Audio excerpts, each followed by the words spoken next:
ನಮಸ್ತೆ ಎಲ್ಲರಿಗೂ. Welcome back to my channel. ಇವತ್ತು ಮನೇಲಿ ಮಕ್ಕಳೆಲ್ಲ ಕಿತ್ಲಾಡ್ತಾವ್ರೆ. ಸಂಜೆ ಆಗಿದೆ, ಏನೋ ತಿಂಡಿ ಬೇಕು, ಹೊರಗಡೆ ಕರ್ಕೊಂಡು ನಡೀರಿ, ನಮಗೇನೋ ಕೊಡಿಸಿ ಅಂತ ಹಠ ಮಾಡ್ತಾ ಇದ್ದಾರೆ. ಅದಕ್ಕೆ ಮಳೆ ಬೇರೆ ಬರ್ತಾ ಇದೆ, ಹೊರಗಡೆ ಹೋಗೋಕ್ಕಾಗುತ್ತಾ ಇಲ್ಲ.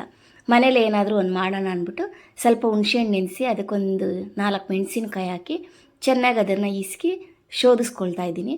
ಅದಕ್ಕೆ ಉಪ್ಪು ಅದಕ್ಕೆ ರುಚಿಗೆ ತಕ್ಕಷ್ಟು ಹಾಕಿದ್ದೀನಿ ನಾನು. ಇದರ ಶೋಧಿಸ್ಕೊಂಡು ಇದು ನಮಗೆ ಎಷ್ಟು ನೀರಾಗಿ ಬೇಕೋ ಅಷ್ಟು ನೀರಾಗಿ ಮಾಡ್ಕೊಳ್ಳೋಣ. ಇದಕ್ಕೆ ಹಾಗೆ ನಾನು 1-2 ಸ್ಪೂನು ಸಕ್ಕರೆನೂ ಹಾಕ್ತೀನಿ. ನೀರು ಸ್ವಲ್ಪ ಜಾಸ್ತಿನೇ ಹಾಕ್ಕೊಂಡಿದ್ದೀನಿ. ಸ್ವಲ್ಪ ಹೊತ್ತು ನೋಡಿ 2 ಸ್ಪೂನ್ ಸಕ್ಕರೆ ಹಾಕ್ಕೊಂಡು ಸ್ವಲ್ಪ ಇದನ್ನ ಎತ್ತಿ ಪಕ್ಕಕ್ಕೆ ಇಟ್ಕೊಳ್ಳೋಣ. ಇದಕ್ಕೆ ಸ್ವಲ್ಪ ಬೇಕಾದ್ರೆ ಪುದೀನ ಕೊತ್ತಂಬರಿ ಎಲ್ಲನೂ ಹಾಕ್ಕೋಬೋದು. ನಾನು ಕೊತ್ತಂಬರಿ ಮಾತ್ರ ಸ್ವಲ್ಪ ಹಾಕ್ಕೊಳ್ತಾ ಇದ್ದೀನಿ.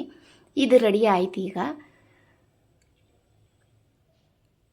ಮಕ್ಕಳಿಗೆ ಎಷ್ಟೇ ತಿಂಡಿ ಇದ್ದರೂ ಹೊರಗಡೆ ತಿಂಡಿ ಬೇಕು ಅಂತ ಹಠ ಮಾಡ್ತಾರೆ. ಹೊರಗಡೆ ಕರ್ಕೊಂಡೋಗ್ಬೇಕು, ಅವ್ರಿಗೆ ಹೊರಗಡೆ ಇರೋ ತಿಂಡಿ ಬೇಕು, ಎಲ್ಲ ಮನೇಲೂ ಅಷ್ಟೇ.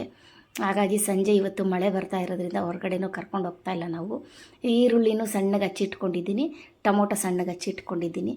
ಈಗ ಎಣ್ಣೆ ಹಾಕ್ಬಿಟ್ಟು ನಾನು ಸಾಮಾನು ತರೋಕ್ಕೆ ಹೋದಾಗ ಒಂದು ಪಾನಿಪುರಿ ಪಾಕೆಟ್ ತಂದುಬಿಟ್ಟಿದ್ದೆ. ನಾನು ಹಪ್ಪಳ ಅಂದ್ಕೊಂಡು ತಂದುಬಿಟ್ಟಿದ್ದೆ. ಇದು ನೋಡ್ದಿರ, ಇದು ಪಾನಿಪುರಿ ಪಾಕೆಟು. ನಾವು ಎಲ್ಲರೂ ಇದ್ದಾಗ ಮಾಡ್ಕೊಳ್ಳೋಣ ಅಂದ್ಬಿಟ್ಟು ಅದು ಎತ್ತಿಟ್ಟಿದ್ದೆ, ಎಲ್ಲೋ ಇತ್ತು ನೋಡಿ. ಇವಾಗ ಮಕ್ಕಳೆಲ್ಲ ಬಂದಿದ್ದಾರೆ, ಇವಾಗ ಯೂಸ್ ಆಯಿತು. ಹಾಗಾಗಿ ಈ ಪಾನಿಪುರಿ ಮಾಡ್ತಾಯಿದ್ದೀವಿ ನಾವು. ಪಾನಿಗೆಲ್ಲ ನಾನೇನು ಹೊರಗಡೆಯಿಂದ ತರಲ್ಲ, ಇದೇ ಸಾಕು. ಪಾನಿ ಮಾಡೋದು ಪಾಕೆಟು ಪೌಡ್ರು ಸಿಗುತ್ತೆ, ಅದು ತಂದರೆ ನಮಗೆ ಏನೋ ಇಷ್ಟ ಆಗಲ್ಲ.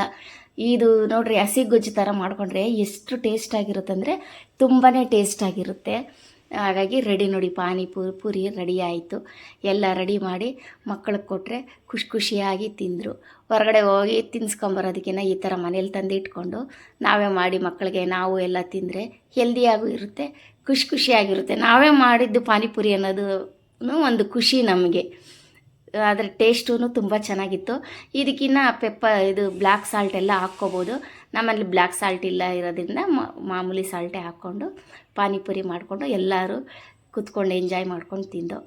ನಿಮಗೆ ಈ ವಿಡಿಯೋ ಇಷ್ಟ ಆಗಿದರೆ ಒಂದು ಲೈಕ್ ಮಾಡಿ, ಸಬ್ಸ್ಕ್ರೈಬ್ ಮಾಡ್ಕೊಳ್ಳಿ. ಮತ್ತೊಂದು ಹೊಸ ವಿಡಿಯೋದೊಂದಿಗೆ. Thanks for watching.